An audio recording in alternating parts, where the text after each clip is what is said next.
Hi friends, Vikram വേദയുടെ പുതിയൊരു upcoming episode റിവ്യൂയിലേക്ക് എല്ലാവർക്കും സ്വാഗതം.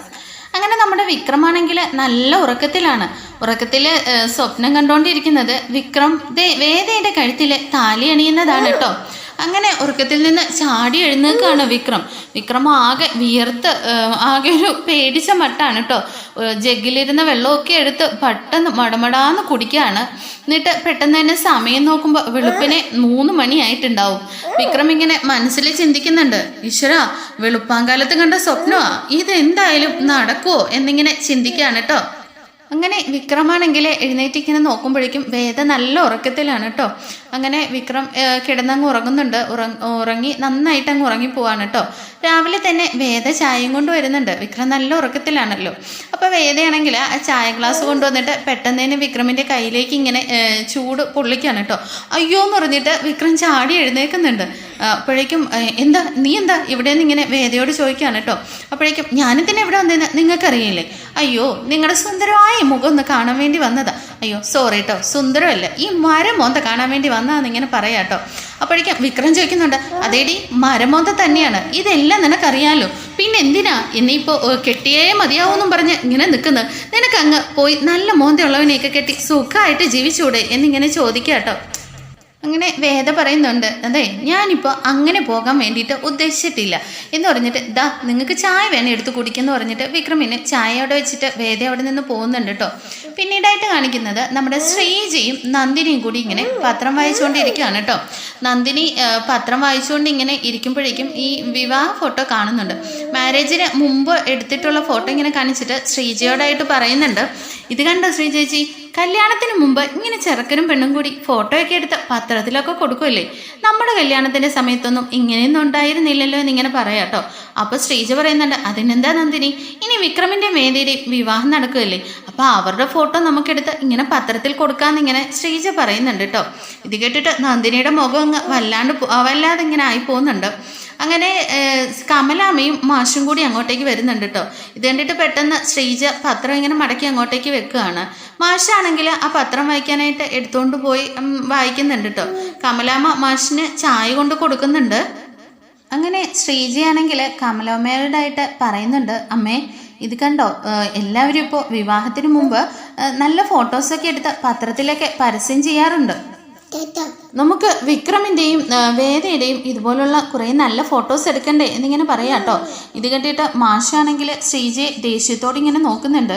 കമലാമ്മ അപ്പോൾ പറയുന്നുണ്ട്, അതെ എന്തായാലും അവരുടെ കുറേ നല്ല ഫോട്ടോസൊക്കെ എടുക്കണം, ഇനിയിപ്പോൾ ഇന്ന് എന്തായാലും അവർ പോയി ഫോട്ടോസ് എടുക്കട്ടെ എന്നിങ്ങനെ പറഞ്ഞുകൊണ്ടിരിക്കുമ്പോഴേക്കും വേദ അങ്ങോട്ടേക്ക് വരുന്നുണ്ട് കേട്ടോ. എന്നിട്ട് വേദയോടായിട്ട് കമലാമ്മ പറയുന്നുണ്ട്, മോളെ ഇന്ന് വിക്രമിനെയും കൂട്ടിക്കൊണ്ട് പോയി നിങ്ങൾ നല്ല ഫോട്ടോസൊക്കെ എടുക്കണമെന്നിങ്ങനെ പറയുകയാണ്. അപ്പോൾ വേദ പറയുന്നുണ്ട്, അതൊക്കെ വേണം അമ്മേ, വിക്രമിന് അതൊന്നും ഇഷ്ടമാവില്ല എന്ന് പറയുമ്പോഴേക്കും അതൊക്കെ വേണം, കല്യാണത്തിന് എന്തെങ്കിലും ആവശ്യത്തിന് രണ്ടുപേരുടെയും കൂടെ ഫോട്ടോസ് എന്തെങ്കിലും വേണ്ടി വന്നാൽ നമുക്ക് പിന്നെ അന്നേരം ഓടാൻ പറ്റുമോ എന്നിങ്ങനെ പറയുമ്പോൾ മാഷ് പറയുന്നുണ്ട്, എന്താണോ നീ പറയുന്നത്, ഇനിയിപ്പോൾ അല്ലെങ്കിൽ തന്നെ മനുഷ്യന് സ്വസ്ഥത ഇല്ലാണ്ടിരിക്കുമോ, ഇനിയിപ്പോൾ ഓരോരോ വിഡ്ഢിത്തരങ്ങളും കൂടെ വിളമ്പാതെ, അതെന്താ മാഷേ, അങ്ങനെ കല്യാണ ചെറുക്കൻ്റെയും പെണ്ണിൻ്റെയും ഫോട്ടോയൊക്കെ വേണ്ടതല്ലേ, ഇതെന്ത് വിഡ്ഢിത്തര, അത് നല്ല കാര്യമല്ലേ എന്നിങ്ങനെ കമലാമ്മ പറയുന്നുണ്ട് കേട്ടോ. ഇത് കേട്ടിട്ട് മാഷ് അകത്തോട്ട് ദേഷ്യപ്പെട്ട് കയറി പോവാണ്. അങ്ങോട്ടേക്ക് വിക്രം കയറി വരുന്നുണ്ട് കേട്ടോ. അങ്ങനെ വിക്രം അങ്ങോട്ടേക്ക് വരുന്നത് കണ്ടിട്ട് നന്ദിനി പറയുന്നുണ്ട്, അമ്മേ അതൊന്നും വിക്രമിന് ഇഷ്ടമാകില്ല എന്നിങ്ങനെ വിക്രമിനെ കേൾപ്പിക്കാനായിട്ട് പറയാം കേട്ടോ. അപ്പോഴേക്കും എന്താ അമ്മേ, എന്താ കാര്യം എന്ന് വിക്രം ചോദിക്കുകയാണ്. അതെ മോനെ, വേദയും മോനും കൂടിയുള്ള ഫോട്ടോ എടുക്കണമെന്ന് അമ്മ പറയുമായിരുന്നു, കല്യാണത്തിൻ്റെ ആവശ്യത്തിനായിട്ടൊക്കെ രണ്ടുപേരുടെയും കൂടെ ഫോട്ടോസൊക്കെ വേണ്ടി വരുമല്ലോ എന്നിങ്ങനെ പറയുമ്പോഴേക്കും വിക്രമാങ്ങനെ ആകെ ദേഷ്യം വരുന്നുണ്ട് കേട്ടോ. എന്താ അമ്മേ പറയുന്നതാ, അല്ലെങ്കിൽ തന്നെ ഞാനിവിടെ കഴുത്തെ താലി കെട്ടുമെന്നുള്ള വാക്കൊന്നും തന്നിട്ടില്ലല്ലോ, പിന്നെയാ ഇവളുടെ കൂടെയുള്ള ഒരു ഫോട്ടോസിനെ കുറിച്ച് അമ്മയ്ക്ക് എന്തിൻ്റെ കേടാ എന്നിങ്ങനെ വിക്രം ചോദിക്കുകയാണ് കേട്ടോ. അപ്പോൾ കമലാമ്മ പറയുന്നുണ്ട്, എന്താടാ നീ പറയുന്നത്, നീ മോളുടെ കഴുത്തെ താലി കെട്ടാൻ പോവാ, തന്നെയല്ല കുടുംബക്ഷേത്രത്തിൽ വെച്ച് മാലയൊക്കെ മാറി കൈമാറ്റം ചെയ്തിട്ടപ്പോൾ വേറൊന്നും പറഞ്ഞില്ലല്ലോ, അതൊക്കെ അച്ഛമ്മയുടെ സാക്ഷ്യത്തിൽ നടന്നതല്ലേ, ഇനിയിപ്പോൾ എന്നിട്ട് ഇപ്പം നിനക്ക് എന്താണെന്നിങ്ങനെ ചോദിക്കുമ്പോഴേക്കും വേദ പറയുന്നുണ്ട്, അല്ലമ്മേ ഇനിയിപ്പോൾ അച്ഛമ്മേനെ നമുക്ക് ഒരു തവണയും കൂടി ഇങ്ങോട്ടേക്ക് വരുത്തിക്കണം അല്ലേ വിക്രു എന്നിങ്ങനെ ചോദിക്കുകയാണ് കേട്ടോ. അപ്പോഴേക്കും നീ എന്തെങ്കിലും കാണിക്കടി, നീ ആരെയും പേടിപ്പിക്കുന്നതെന്നിങ്ങനെ വിക്രം ചോദിക്കുകയാണ് കേട്ടോ. അപ്പോൾ വേദ പറയുന്നുണ്ട്, അതേമ്മേ ഇന്ന് ഫോട്ടോ എടുക്കാൻ പോകുമ്പോൾ കുടുംബക്ഷേത്രത്തിൽ ഒന്ന് കയറി തൊഴണം. കുറേ ദിവസമായി പോയിട്ട് എന്നെന്തായാലും മനസ്സറിഞ്ഞൊന്ന് പ്രാർത്ഥിക്കണമെന്ന് ഇങ്ങനെ പറഞ്ഞിട്ട് വിക്രമിനെ ഇങ്ങനെ നോക്കി ചിരിച്ചുകൊണ്ട് വേദ അകത്തേക്ക് പോവാണ് കേട്ടോ. വിക്രമാണെങ്കിൽ ദേഷ്യപ്പെട്ട് റൂമിൽ പോയിരുന്നിട്ട് ചിന്തിക്കുന്നുണ്ട്, ഈശ്വര വെളുപ്പാങ്കാലത്ത് കണ്ട സ്വപ്നം ഇനി ഫലിക്കുമോ എന്നിങ്ങനെ ചിന്തിക്കുന്നുണ്ട് കേട്ടോ.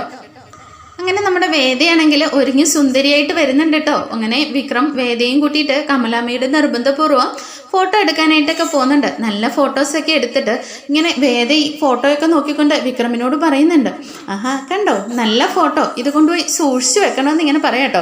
അതേടി സൂക്ഷിച്ച് മാത്രമാക്കണ്ട, ഇത് കൊണ്ടുപോയി ഫ്രെയിം ചെയ്തുകൂടി വെക്കെന്ന് ഇങ്ങനെ പറയട്ടോ. അപ്പോഴേക്കും വേദ പറയുന്നുണ്ട്, ആ ശരിയാ വിക്രം, ഇത് ഫ്രെയിം ചെയ്ത് തന്നെ വെക്കണം ഈശ്വരാ എന്ന് പറഞ്ഞിട്ട് നമ്മുടെ വിക്രം ഇങ്ങനെ തലയ്ക്ക് അടിക്കുകയാണ് കേട്ടോ. അങ്ങനെ അവർ നടന്നു വന്നുകൊണ്ടിരിക്കുമ്പോഴേക്കും വിനായകൻ അവിടേക്ക് വരുന്നുണ്ട്. എന്നിട്ട് വിനായകൻ ചോദിക്കുന്നുണ്ട്, നിങ്ങളെന്താ ഇവിടെ ഇങ്ങനെ വിനയൻ ചോദിക്കുമ്പോഴേക്കും വേദ പറയുന്നുണ്ട്, അതെ ഞങ്ങൾ കുറേ ഫോട്ടോസ് എടുക്കാൻ വന്നാന്ന് പറഞ്ഞിട്ട് ഇങ്ങനെ ഫോട്ടോസ് കാണിക്കാണ് കേട്ടോ. അപ്പോഴേക്കും വിക്രമിനോട് ചോദിക്കുന്നുണ്ട്, ആഹാ നിനക്ക് നല്ല ബുദ്ധിയൊക്കെ തോന്നി തുടങ്ങിയോ, എന്തായാലും കൊള്ളാന്നിങ്ങനെ പറയുമ്പോഴേക്കും വിക്രം ദേഷ്യപ്പെട്ടുകൊണ്ട് പറയുന്നുണ്ട്, ഏട്ടനൊന്ന് പൊക്കെ, അല്ലെങ്കിൽ തന്നെ മനുഷ്യനിവിടെ ഭ്രാന്ത് പിടിച്ചിരിക്കുക എന്നിങ്ങനെ പറയുമ്പോഴേക്കും വിനയം പറയുന്നുണ്ട്, ആ എന്നാൽ പിന്നെ നിങ്ങൾ അങ്ങോട്ടേക്ക് പോക്കോ, ഞാനിവിടെ കുറച്ച് സ്ഥലം നോക്കാൻ വേണ്ടിയിട്ട് വന്നതാണ് എന്ന് പറഞ്ഞിട്ട് പറയുമ്പോഴേക്കും വിക്രമും വേദയും കൂടി ബൈക്കിൽ കയറി അങ്ങ് പോവാണ് കേട്ടോ. ഈ സമയം നമ്മുടെ വിനായകൻ്റെ ഫോണിലേക്ക് നന്ദിനി വിളിക്കുന്നുണ്ട്. അങ്ങനെ നന്ദിനി ഫോൺ വിളിക്കുമ്പോഴേക്കും വിനയൻ ചോദിക്കുന്നുണ്ട്, എന്താ നിന്റെ സ്വരത്തിനൊരു സന്തോഷമില്ലല്ലോ, എങ്ങനെ സന്തോഷിക്കാനാ, ഇവിടെ ഇനിയിപ്പോൾ ഒരു മഹാറാണി കയറി വരാൻ പോവല്ലേ. അപ്പോഴേക്കും വിനയൻ പറയുന്നുണ്ട്, ആ അതെ ഞാനിപ്പോൾ വിക്രമിനും വേദിയും ഇവിടെ വെച്ച് കണ്ടിരുന്നു, അവർ കുറേ ഫോട്ടോസൊക്കെ എടുത്തിട്ടാ പോയെന്ന് പറയുമ്പോഴേക്കും ആ കൊള്ളാലോ, ഇനിയിപ്പോൾ അതും കൂടിയായി തൃപ്തിയായി, ഇനിയിപ്പോൾ എൻ്റെ കാര്യം എന്ന് പറഞ്ഞിട്ട് നന്ദിനി ദേഷ്യപ്പെട്ടുകൊണ്ട് തന്നെ ഫോൺ വയ്ക്കുകയാണ് കേട്ടോ. എന്നിട്ട് നന്ദിനിയാണെങ്കിൽ ഫോൺ എടുത്ത് പെട്ടെന്ന് തന്നെ വർഷയെ കോൾ ചെയ്യുന്നുണ്ട് കേട്ടോ. എന്നിട്ട് വർഷയോട് പറയുന്നുണ്ട്, അതെ ഞാൻ ഇപ്പോൾ ഒരു കാര്യം പറയാൻ വേണ്ടിയിട്ട് വിളിച്ചതാണ്, വിക്രമിൻ്റെയും വേദയുടെയും വിവാഹം നടത്താതിരിക്കാൻ നിങ്ങൾ എന്തൊക്കെ ചെയ്തെന്ന് ഞാൻ അറിഞ്ഞിട്ടുണ്ട്. എന്നിട്ടിപ്പോൾ നീ പറഞ്ഞ നിങ്ങൾ തന്നെ വീട്ടിൽ വന്നിട്ട് വിവാഹം കൂടി നടത്തണമെന്ന് പറയുകയാണല്ലേ എന്ന് ചോദിക്കുകയാണ് കേട്ടോ. അപ്പോഴേക്കും വർഷ പറയുന്നുണ്ട്, അതിനിപ്പോൾ ഞങ്ങൾ എന്ത് ചെയ്യാനാ, അച്ഛന് എന്തെങ്കിലും തീരുമാനിച്ചു കഴിഞ്ഞാൽ പിന്നെ ശ്രീയേട്ടനും ഒന്നും ചെയ്യാൻ പറ്റില്ല എന്നിങ്ങനെ പറയുകയാണ്. നന്ദിനി പറയുന്നുണ്ട്, അതെ ഇപ്പോഴും നല്ലൊരു പയ്യൻ, അത് നിങ്ങളുടെ അനിയൻ വേദയെ കാത്തിരിപ്പില്ലേ, നിങ്ങൾക്ക് ആ കുട്ടിയെ അങ്ങോട്ടേക്ക് കൊണ്ടുപോയി വിവാഹം കഴിപ്പിച്ചുകൂടെ. പിന്നെ വിക്രമാണെങ്കിൽ ഒരു ഗുണ്ടയും, പിന്നെ ഞങ്ങൾക്കൊന്നും പോകാൻ പോകുന്നില്ല, വേദയെ പോലെ ഒരു നല്ല കുട്ടിയെ ഇങ്ങോട്ടേക്ക് കിട്ടും, നിങ്ങൾക്ക് തന്നെയാണ് ഒരു തെമ്മാടിയുടെ കയ്യിൽ ആ വേദയെ വിവാഹം കഴിച്ചു കൊടുക്കുമ്പോഴുള്ള നഷ്ടം. ഇനിയിപ്പോൾ ഞാനൊന്നും പറയുന്നില്ല എന്നിങ്ങനെ പറഞ്ഞിട്ട് നന്ദിനി ഫോൺ കട്ട് ചെയ്യുന്നുണ്ട് കേട്ടോ. ഇതിനുശേഷം നന്ദിനിയാണെങ്കിൽ ഇങ്ങനെ പ്രാർത്ഥിക്കുന്നുണ്ട്, ഈശ്വര ഈ വിവാഹം നടക്കാൻ ഇനി ഇതേ ഉള്ളൂ ലാസ്റ്റ് ഒരു മാർഗം, എന്തായാലും ഇത് ഒരിക്കലും നടക്കല്ലേ എന്നിങ്ങനെ പ്രാർത്ഥിക്കുക കേട്ടോ. ഈ സമയം വർഷയ്ക്കാണെങ്കിൽ ആകെ ടെൻഷനാകുകയാണ്.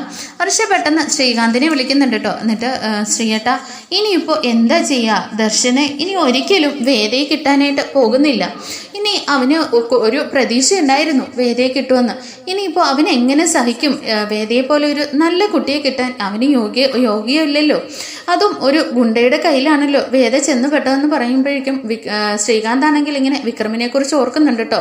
എന്നിട്ട് പറയുന്നുണ്ട്, എന്തായാലും വിക്രം അവിടെ കഴുത്തിൽ താലി കെട്ടാൻ ഞാൻ സമ്മതിക്കില്ല, ഞാൻ എന്തെങ്കിലും ചെയ്തോളാന്ന് പറഞ്ഞിട്ട് ശ്രീകാന്ത് ഇങ്ങനെ ഫോൺ വയ്ക്കുകയാണ് കേട്ടോ.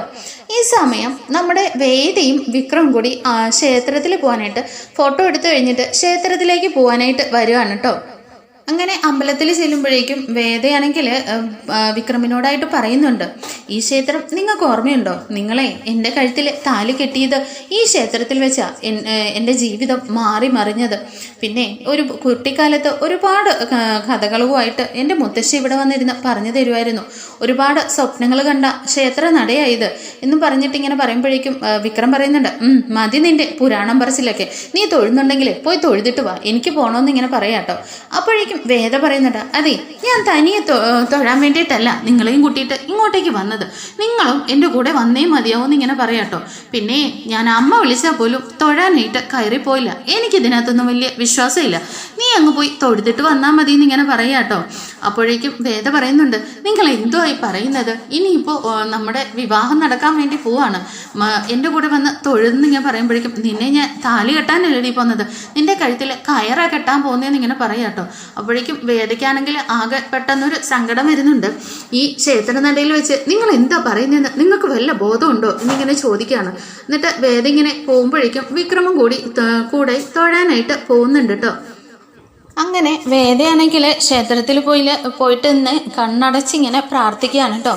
ഈശ്വര, വിക്രമിൻ്റെ ജീവന് ഒരാപത്തും വരുത്തരുതേ, ഈ താലി നീ സംരക്ഷിക്കണേ, വിക്രമിൻ്റെ കൂടെ എന്നും സന്തോഷമായിട്ട് ഈ താലിയോട് കൂടി ജീവിക്കാനായിട്ട് അനുഗ്രഹിക്കണേ എന്നൊക്കെ പറഞ്ഞിട്ട് ഇങ്ങനെ വേദ കണ്ണടച്ചെന്ന് പ്രാർത്ഥിക്കുന്നുണ്ട് കേട്ടോ. അപ്പോൾ വിക്രമും കൂടെ പോയി നിന്നിട്ട് ഇങ്ങനെ വേദ പ്രാർത്ഥിക്കുന്നത് ഇങ്ങനെ കണ്ണെടുക്കാതെ നോക്കി നിൽക്കുകയാണ്. എന്നിട്ട് വേദയാണെങ്കിൽ പ്രാർത്ഥിച്ചു കഴിഞ്ഞിട്ട് പെട്ടെന്ന് തന്നെ ഇങ്ങനെ കണ്ണു തുറക്കുമ്പോഴേക്കും വിക്രമാണെങ്കിൽ ഒന്നും അറിയാത്ത മട്ടിൽ പെട്ടെന്ന് തന്നെ തിരിഞ്ഞങ്ങ് നിൽക്കുകയാണ്. അങ്ങനെ വേദ പ്രാർത്ഥിച്ചതിന് ശേഷം എന്നാൽ ശരി ഇനി പോവാന്നിങ്ങനെ വിക്രമിനോട് പറയാണ് കേട്ടോ. അപ്പോൾ വിക്രം പെട്ടെന്ന് തന്നെ ഇങ്ങനെ ഞെട്ടിയോണെന്ന പോലെ നിങ്ങളെന്താ അമ്പലത്തിൽ വന്ന് നിന്നിട്ട് സ്വപ്നം കാണുവാണോ എന്നിങ്ങനെ ചോദിക്കുക കേട്ടോ. പിന്നെ അല്ലെങ്കിൽ തന്നെ ഒരു സ്വപ്നം കണ്ടതിൻ്റെ ക്ഷീണം ഇതുവരെ തീർന്നിട്ടില്ല, നീ വരാൻ നോക്കുന്നിങ്ങനെ പറഞ്ഞിട്ട് വിക്രം ഭയങ്കര ദേഷ്യം ഭാവിച്ചങ്ങ് പോവാണ് കേട്ടോ. അപ്പോൾ നമ്മുടെ വേദയാണെങ്കിൽ ഒന്നും കൂടി തിരിഞ്ഞ് നിന്ന് പ്രാർത്ഥിച്ചതിന് ശേഷം പോവാണ്. അങ്ങനെ വിക്രമാണെങ്കിൽ വേദയും കൂട്ടി പോകുന്നത് നമ്മുടെ ഓട്ടോ സ്റ്റാൻഡിൽ നിന്നിട്ട് രാധ കാണുന്നുണ്ട് കേട്ടോ. രാധയ്ക്കാണെങ്കിൽ ഇത് കണ്ടിട്ട് ആകെ സഹിക്കുന്നില്ല. രാധ ഇങ്ങനെ നോക്കുന്നത് വേദ കാണുന്നുണ്ട്. രാധയെ കാണുമ്പോഴേക്കും പെട്ടെന്ന് തന്നെ വേദയാണ് എങ്കിൽ വിക്രമിൻ്റെ തോളിലോട്ട് ഇങ്ങനെ കൈ ഇങ്ങനെ പെട്ടെന്ന് ഇറുകി പിടിക്കുകയാണ് കേട്ടോ. വിക്രം പെട്ടെന്ന് രാധ നിൽക്കുന്നത് കാണുന്നതുകൊണ്ട് തന്നെ പെട്ടെന്ന് കൈയെടുത്ത് മാറ്റാനും പറയുന്നില്ല. കാരണം രാധയും മാറിപ്പോകണമെന്നുള്ളത് വിക്രമിൻ്റെ ഒരു ആഗ്രഹമാണല്ലോ. അങ്ങനെ പെട്ടെന്ന് ഇങ്ങനെ ചേർന്നിരുന്ന് രാധയെ കാണിക്കാനായിട്ട് വേദ നോക്കിയിട്ട് രാധ ഇങ്ങനെ ചിരിച്ചു കാണിച്ചിട്ട് പോവാണ്. ഇത് കണ്ടിട്ട് നമ്മുടെ രാധയ്ക്ക് ഭയങ്കര ദേഷ്യം വരികയാണ്. അങ്ങനെ ജീന ഇങ്ങോട്ടേക്ക് വരുമ്പോഴേക്കും എടി രാധ എന്നിങ്ങനെ വിളിക്കുകയാണ് കേട്ടോ. എന്താ അടിയെന്ന് ചോദിച്ചിട്ട് ജീനയോട് ദേഷ്യപ്പെടുവാണ്. എന്താ നിനക്ക് വേണ്ടതെന്ന് ചോദിക്കുക. നീ എന്തിനാ എന്നോട് ദേഷ്യപ്പെടുന്നത്? അപ്പോഴേക്കും കണ്ടില്ലേ, അവൾ അവൻ്റെ ബൈക്കിൽ കയറി പോയിരുന്നിട്ട് എന്നെ കളിയാക്കിയിട്ട് പോകുന്നു, ഞാൻ അവരെ ഒന്നിച്ച് ജീവിക്കാനായിട്ട് സമ്മതിക്കില്ല എന്നിങ്ങനെ രാധ പറയുകയാണ് കേട്ടോ. അപ്പോഴേക്കും നമ്മുടെ ജീന ചോദിക്കുന്നുണ്ട്, നീ എന്തായി പറയുന്നത്? വിക്രമേട്ടൻ്റെ ഭാര്യയും കൊണ്ട് വിക്രമേട്ടൻ ബൈക്കിൽ പോകുന്നതിൽ നിനക്ക് എന്തിനാ ഇത്ര വിഷമം? അത് നീ ഒരു കാര്യം മനസ്സിലാക്കുക, അവരെ വിവാഹം കഴിഞ്ഞിട്ട് ഇപ്പം വേണ്ട വീട്ടുകാരെല്ലാവരും കൂടിയിട്ട് എല്ലാവരുടെയും മുമ്പിൽ വെച്ചിട്ടും വിവാഹം നടത്തി കൊടുക്കാൻ പോവാണ്. നീ ഇനി എന്തിൻ്റെ പേരിലാണ് വിക്രമേട്ടനെ കാത്തിരിക്കുന്നത്? നീ ഇനി അതൊക്കെ മറന്നില്ലെങ്കിൽ നീ ജീവിതത്തിൽ ഒരുപാട് വിഷമിക്കേണ്ട അതെന്നിങ്ങനെ പറയാട്ടോ. അപ്പോഴേക്കും രാധയ്ക്ക് നല്ല ദേഷ്യം വരുന്നുണ്ട്. ഇക്കാര്യത്തിൽ നിങ്ങൾ ആരും ഒന്നും എന്നോട് പറയണ്ട. അവളെ വെറുതെ കള്ളത്തരവും പറഞ്ഞിട്ട് താലിയുടെ പേരും പറഞ്ഞിട്ട് വന്ന് കഴിയാണ്. എനിക്ക് ഉറപ്പുണ്ട് വിക്രമേട്ടൻ അവളെ ഇതുവരെ ഇഷ്ടമല്ല, ഞാൻ മാത്രമാണ് വിക്രമേട്ടൻ്റെ മനസ്സിലുള്ളത്. എന്നിട്ടിപ്പോൾ അതൊന്നും അറിയാത്ത മട്ടിൽ നടക്കുകയാണ്. വിക്രമേട്ടന് എൻ്റേത് മാത്രമാണ്, അത് ഞാൻ ആർക്കും വിട്ടുകൊടുക്കില്ല എന്നൊക്കെ പറഞ്ഞിട്ട് രാധ ഇങ്ങനെ വയലൻ്റ് ആവുകയാണ് കേട്ടോ. ഇത് കണ്ടിട്ട് ജീനയാണെങ്കിൽ രാധയെ സമാധാനിപ്പിക്കാനൊക്കെ ശ്രമിക്കുന്നുണ്ട്. ഈ സമയം നമ്മുടെ വിക്രമും വേദയും കൂടി വീട്ടിലേക്ക് ചെല്ലുന്നുണ്ട് കേട്ടോ. അപ്പോഴേക്കും ശ്രീജ ഇങ്ങനെ ചിരിച്ചുകൊണ്ട് തന്നെ വാതിക്കൽ നിൽപ്പുണ്ട്. ആഹാ, മോള് പോയിട്ട് വന്നോ എന്നിങ്ങനെ ആ ഏട്ടത്തി അമ്പലത്തിൽ പോയിട്ട് തൊഴുതു, ഫോട്ടോ എടുത്തു എന്നൊക്കെ പറയുമ്പോഴേക്കും ശ്രീജ പറയുന്നുണ്ട്, ആഹാ ഫോട്ടോസൊക്കെ എടുത്തോ, ഒന്ന് കാണിച്ചെന്ന് പറഞ്ഞിട്ട് ഭയങ്കര സന്തോഷത്തോടു കൂടി വരിക കേട്ടോ. ഈ സമയം നമ്മുടെ നന്ദിനിയാണെങ്കിൽ അകത്ത് നിന്ന് ഇതൊക്കെ കാണുന്നുണ്ട്. ഇവള് ഇതെല്ലാം കഴിഞ്ഞിട്ട് വന്നോ, ഇനിയിപ്പോൾ എന്താ വഴി, ഇനി ഇവളുടെ അഹങ്കാരം കൂടി കാണുമല്ലോ എന്നൊക്കെ ഇങ്ങനെ നന്ദിനി ചിന്തിക്കുന്നുണ്ട്. അങ്ങനെ കമലാമ്മയും ഇറങ്ങി വരുന്നുണ്ട് കേട്ടോ. ആഹാ പോയിട്ട് വന്നോ മോളെ, എവിടെ ഫോട്ടോസൊക്കെ കാണട്ടെ എന്ന് പറഞ്ഞിട്ട് അവരെല്ലാവരും കൂടി ഫോട്ടോ ഒക്കെ ഇങ്ങനെ നോക്കുന്നുണ്ട് കേട്ടോ. അങ്ങനെ ഒരുപാട് സന്തോഷത്തോടു കൂടി നിൽക്കുന്നത് കാണിച്ചുകൊണ്ടാണ് എപ്പിസോഡ് തീരുന്നത്. Thank you for watching.